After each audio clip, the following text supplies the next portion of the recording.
Dinner feels less like family bonding and more like refereeing tiny dictators with weaponized peas. You're not alone.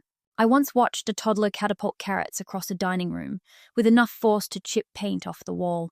That's when I realized the problem isn't just the food, it's the whole setup of dinner. Today I've got 5 parent-tested strategies that turn mealtime chaos into something you might actually look forward to. And strategy 4, that one works even when they're mid-meltdown, screaming no at full volume.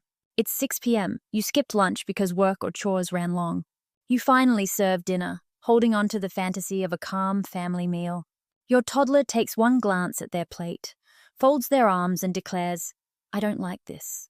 Meanwhile, your preschooler discovers peas double as catapult ammo, testing just how far a fork can launch them. The baby, tossing Cheerios like confetti, showering the floor and every corner of the room. And you, standing there wondering, is this really what family dinner is supposed to be? Here's the truth. Peaceful family meals are possible, but not if you fall into the trap most parents do. Because the biggest mistake, it turns you into something you never meant to be. Strategy 1, don't become a short-order cook. The fastest way to lose your sanity is making a separate plate for every rejection. Nuggets for one kid, buttered pasta for another, nothing green for a third. Congratulations, you've opened a 24-hour diner. And what does that teach? That meals are negotiable, that preferences rule, that the loudest protest wins.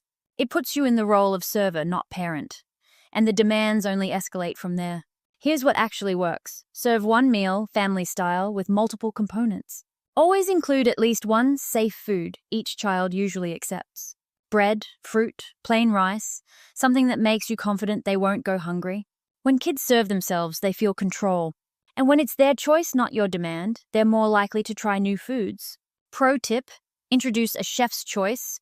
Night, once a week. One familiar dish, one new dish. Less protest before you even plate the meal. Strategy 2, connection before correction. Here's where most parents blow it.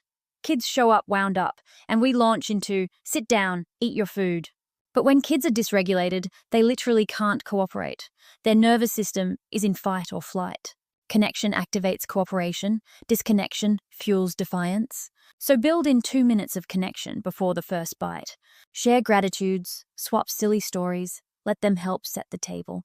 That tiny bonding moment signals safety, and safety unlocks compliance.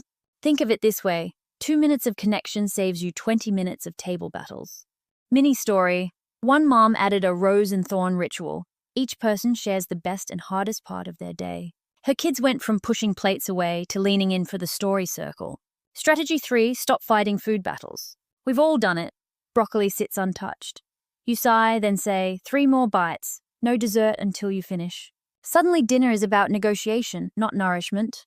But pressure backfires. The more you force, the stronger they resist. Eating becomes about power, not pleasure. So shift the goal from consumption to exposure. Say, you don't have to eat it, but it stays on your plate.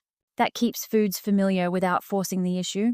Remember, kids often need 10 to 15 exposures before they try something new.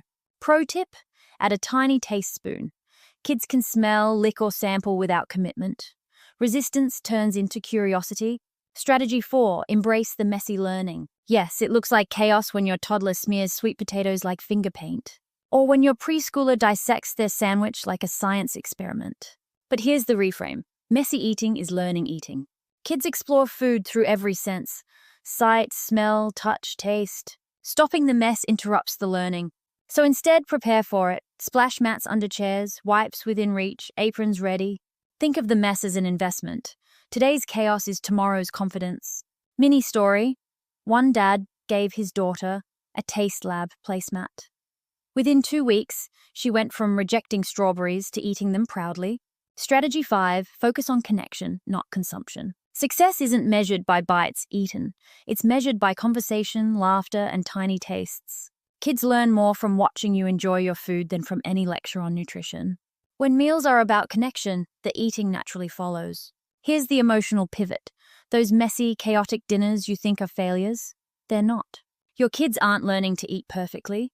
They're learning that meals equal connection and belonging. 20 years from now, they won't remember the carrots they refused. They'll remember the stories, the laughter, the feeling of being part of something. Quick recap, 1 meal, not 3. Connection before correction. No food battles, just exposure. Messy eating equals learning. And above all, focus on connection, not consumption. Do that, and the chaos softens. And dinner starts to feel like family again. Now picture this. Next week, dinner arrives, and instead of dread, you feel calm. The table's set, chatter fills the air. And yes, the mess is still there, but it's happy mess. So hit subscribe, because your next breakthrough is just one video away.